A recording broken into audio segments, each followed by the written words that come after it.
So, Kate, before we talk about our incredible Uber journey, I want you to just talk a little bit about what is your absolute, because people love to laugh on this show, I call it, but what is your favorite funny story to tell when you speak? And you are a busy girl. That means you are good at what you do. Oh boy, I'm feeling the pressure of my favorite. Or the one that you think gets the biggest chuckle or the biggest ah ha ha, because you're funny. Your website, go to kfrancis.com. It is so good. You can type in speaker, and Kay is on page 1 of Google.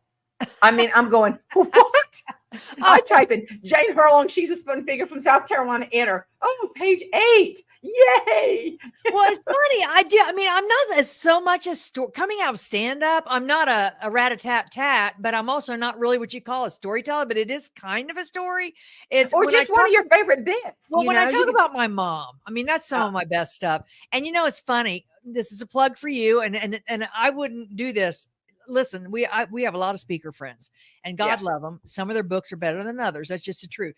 And I wouldn't come on their show and artificially, I just wouldn't do it. But I want to tell you now, a lot of our speaker friends will ask us to review their book. And, and I'm happy to do that. Well, Jane sent me her book, Sweet Tea Secrets of the Deep Fried South. And so I started perusing. I went, oh, this is good. This is good. It actually got to where I would say if you finish the dishes, you'll get to go back to Jane's book. That's how. And I do want people to know it's in all the Cracker Barrels. I just think that's something. I'm not in all the Cracker Barrels. Yeah, but ham is not even in all the Cracker Barrels. It's big. Oh, thank you. That was very sweet. So sweet. But the tie-in with my mom is that I had to laugh because so many things you said, I thought, well, that's my mom. That's my mama. And then I remembered, oh, that's right. She's from the South.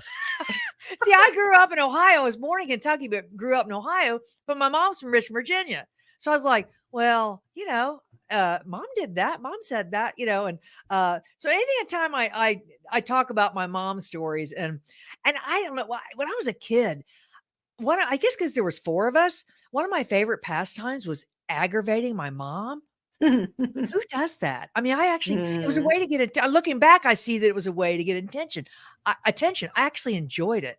And we had this neighbor named Miss Johnson and Mrs. Johnson, but Miss Johnson. So Miss Johnson was one of those people, the world's going to end. And you hated to ask her how she was doing. She'd go, not so good, Well, I knew my mom would always go, hey, Miss Johnson. And she'd grab me and we'd jump in the car so we wouldn't have to engage with her. So knowing my mom didn't want to engage, I would engage. Like I'd see her. Well, I go, hey, Miss Johnson. And mom would say, stop asking Miss Johnson how she's doing. but you will enjoy this. Now, this is sort of generational, but you remember doing Vietnam. They had something called guerrilla warfare. And it was spelled Guerrilla. One day I was out and I said, hey, Miss Johnson, how you doing? Oh, not so good. I was watching the news on the TV last night, and it's not enough our boys have to fight the Vietnamese. Now they got the guerrillas chasing them. She heard guerrilla warfare. She thought it was actual like animals that they were having to wrestle. Isn't that a hoot? That's a scream. I know. And my mom was tough. Her dad met at Quantico, Virginia. They were Marines during World War II, and that's where they met. So I was raised by 2 old school teachers, both from the South, both Marines. So we didn't have a prayer.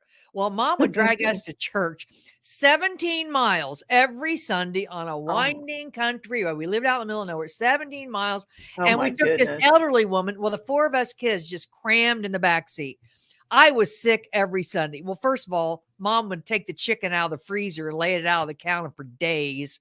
I had a lot of stomach aches as a kid. So, we're in this winding country road, that crinoline dress, no air conditioning, that salmonella chicken casserole on my stomach, and we'd get frisky. Well, my mom had no patience for this, and she was not going to stop. And she'd say, I have had enough of that messing around in the backseat. Y'all put your heads up here, and we'd do it. All 4 of us. It was like a Mount Rushmore of brats. She would reach back and play our heads like a xylophone. Except my brother'd stick my head up there. Oh, the sweet childhood memories. Oh goodness, yeah. It just goes on and on. But then I ended up being her caregiver. One day I was a stand-up comedian in New York City, and the next day I was my mom's caregiver.